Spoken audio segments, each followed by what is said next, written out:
बैलगाड़ियाँ न रहीं, खेती किसानी में काम आने वाले बैल की ज़रूरत नहीं रही, और उसके बाद ये मासूम जानवर कहाँ जाते। किसानों ने बड़ी निर्दयता के साथ इन्हें अपने घरों से निकाल दिया।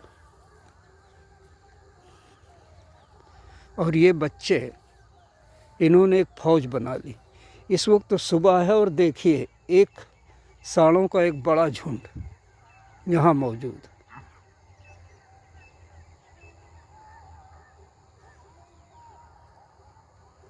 ये हमसे लगभग 40 फीट के फासले पर।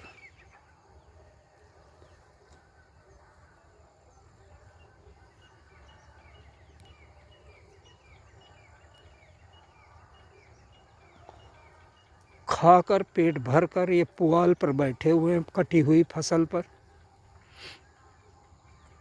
और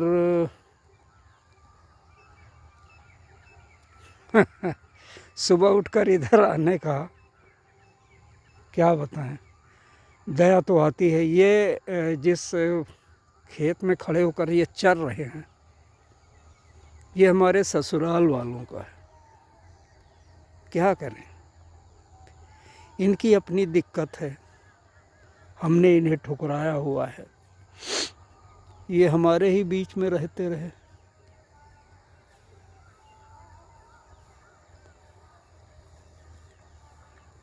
दोस्त ताकतवर कद्दावर सांड मेरी तरफ देख रहे हैं। गर्दन के पीछे का इनका हिस्सा जो उठा हुआ है पुट्ठे की जगह, ये वालेकुम अस्सलाम, यही बताता है कि कितने ताकतवर है। मोदी सरकार या योगी सरकार, किसी के पास इस समस्या का कोई हल नहीं है। और इसमें हर आयु वर्ग के सांड नजर आएंगे आपको। इसमें बच्चे भी हैं और बड़े भी हैं।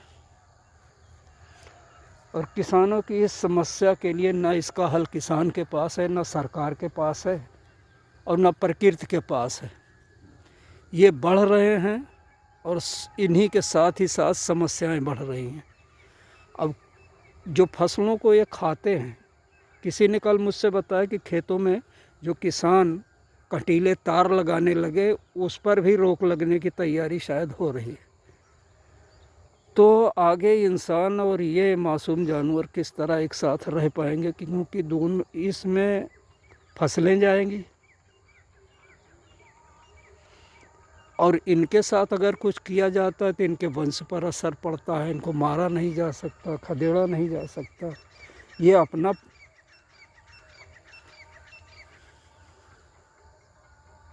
एक बहुत बड़ी त्रासदी है जिसका उपाय कहीं किसी के पास नहीं है।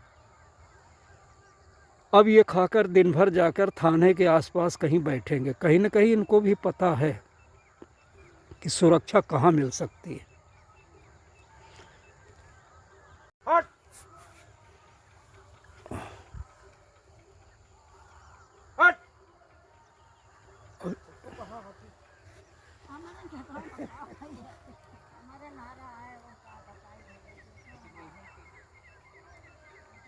एक किसान आ चुका है और इसके पहले कि उनके खेतों की तरफ जाए, उन्होंने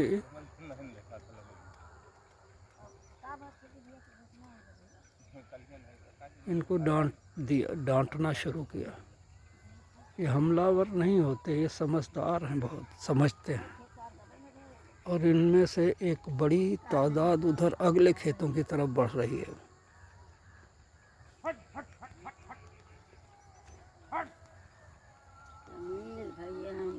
खींच के कौन ले जाबो भैया। हाँ पप्पू, इनका कहाँ लेके जाए, कितना तो हैं। का हुए सेवाना रहे सब कट गा भैया। हमार तो एकदम हरा है बहन। अच्छा, देर से वो बियर के नहीं नहीं सब खा ले, बाद में पनपा है। अच्छा भैया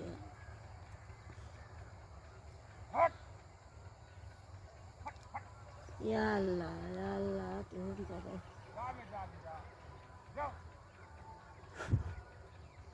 एक किसान के डांटने के बाद में सांडों का ये झुंड पश्चिम की तरफ रवाना हुआ, लेकिन एक कद्दावर सांड जो इनका नेता है, ये किसान से थोड़ी दूर पर है, खड़ा रहा कि जब तक कि बाकी झुंड आगे न चले जाए। ये बहुत ताकतवर लगता है, लाल रंग का, लेकिन ये हमला करने के मूड में नहीं है।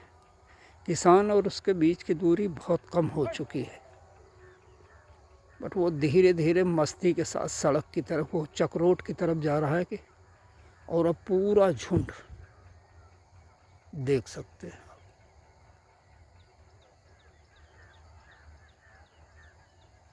ये चीज़ तो बड़ा विलक्षण दृश्य है कि किसान के एक डांट पर लगभग 40 सांडों का 40-50 सांड होंगे, इनका एक बड़ा झुंड खेतों के बीच से गुजरते हुए चक्रोट जो पक्का होता है, आराम से, ये इनका मुखिया है। कितना कद्दावर सांड, बहुत आराम के साथ, ठीक जैसे कह रहा हो, ठीक है भाई, सुन लिया मैंने, मैं जा रहा हूँ सबको लेकर। इसमें बच्चे बड़े सारे हैं। तो दोस्तों, सुझाइए कि आखिर इस समस्या का हल क्या हो। इन मासूमों की अपनी समस्या है, पेट भरने के लिए रात में उठकर आराम करते हुए खेतों में चले आते हैं, और किसानों की अपनी समस्या है कि आखिर वो अपने अनाज को तबाह होते हुए कैसे देखें। और इन सांडों के पीछे एक और चीज़ नजर आई है, उड़ते हुए बगुले। जब वो चलते हैं तो छोटे मोटे कीट पतंगे उनके पैरों से उठ के उड़ते हैं और ये आराम से लोकेट कर लेते हैं।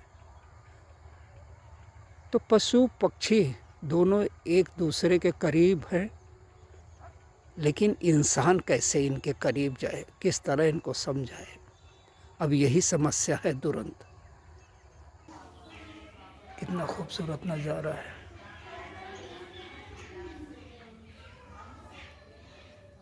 ये देखिए, अब ये 3 गिलहरियाँ हैं और सबको ये धान का अनाज चाहिए। चावल खाने की शौकीन होंगे, और चावल तो हम उत्तर प्रदेश वालों को कितनी भी रोटी खा लें, जब तक चावल के 2-4 कौर लास्ट में पेट में नहीं जाता, पेट ही नहीं भरता। वही हालत इनका है। चिड़िया तो खा के उड़ जाएंगी, लेकिन ये अपने मुंह के दोनों तरफ बनी हुई थैलियों में लेके ऊपर चढ़ जाती हैं। जाने इनका इस पेड़ में कहाँ घर है, कहाँ छुपा के फिर लौट आती है। तो ठीक है, फसल जो किसान पैदा करता है उसके खाने में तो प्रकृति के इन गहनों का बहुत बड़ा हक बनता है। चलो गिलहरियों, खाओ आराम से, मुझे भी बड़ा मज़ा आ रहा है तुम्हें खाते हुए देखना। ये पेड़ भी तुम्हारा है, यह अनाज भी तुम्हारा है, और हमारा फ़र्ज़ भी है कि हम कम से कम अपने इन खूबसूरत मासूम पड़ोसियों का ख्याल रखें। गुड बाय, खाओ, खूब खाओ।